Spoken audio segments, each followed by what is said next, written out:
you may know him as the red-bearded pirate from Pirates of the Caribbean, Captain Barbossa.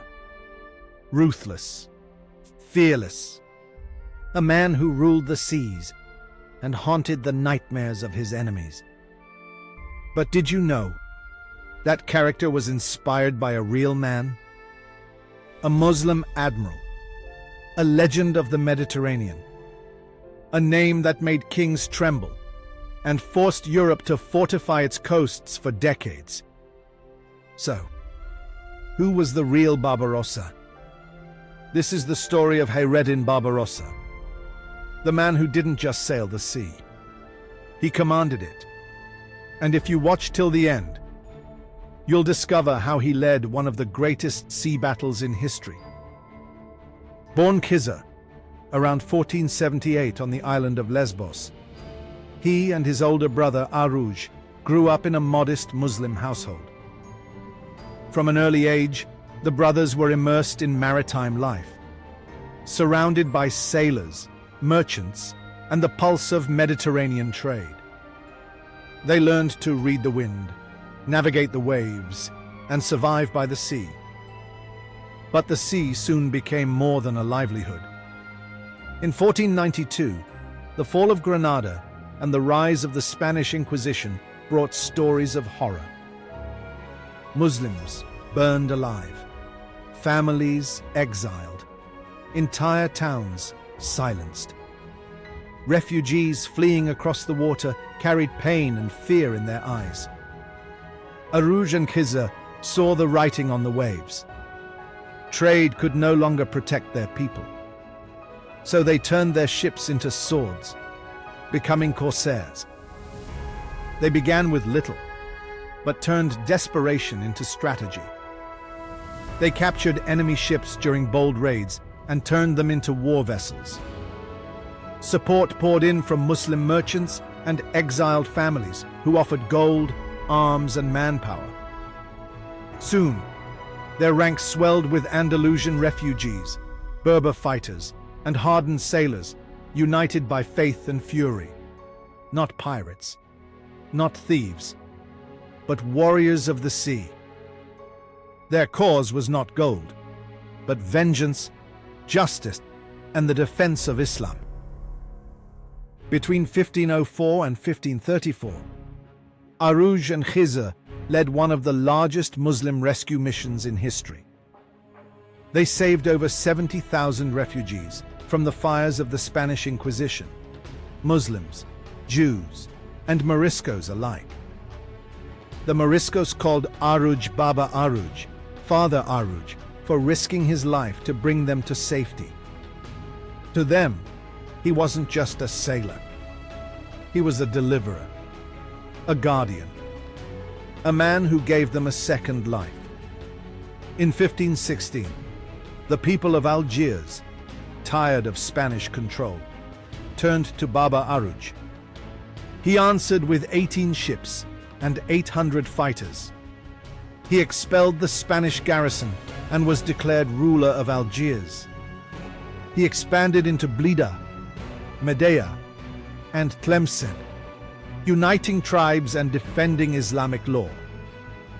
But in 1518, Spain launched a massive retaliation. Over 10,000 soldiers descended on Tlemcen. Aruj stood with only 1,500 men. He fought until his last breath, surrounded, wounded, and refusing to retreat. He was killed. His head was sent to Spain as a trophy. Kiza, grieving but unbroken, took his brother's name, Barbarossa.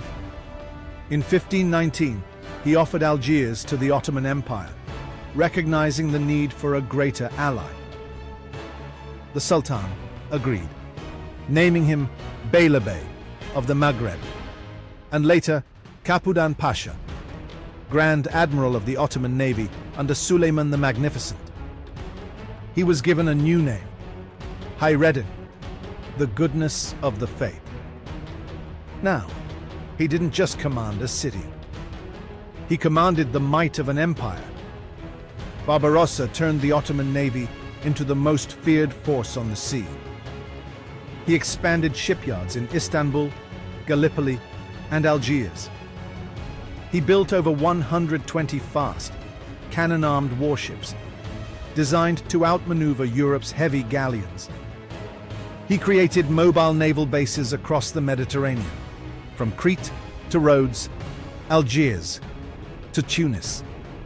Christian merchants began paying tribute just to sail. Others rerouted trade to avoid his wrath. But Barbarossa's greatest test was yet to come. The Christian world had grown desperate. Remember this date, September 28, 1538. It marks the greatest Muslim naval victory in history.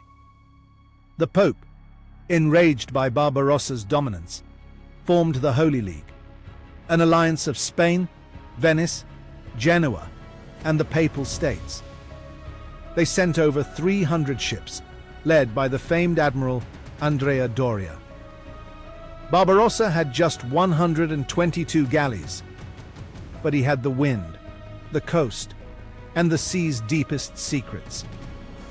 He anchored near Preveza, in western Greece. He fortified the coast, hid his ships in narrow waters, and refused to be lured into open battle. Doria hesitated. Then, Barbarossa struck. With speed, surprise, and flanking tactics, he crushed the Christian fleet, capturing or destroying over 30 ships without losing a single vessel. From that day on, the Mediterranean belonged to the Ottomans.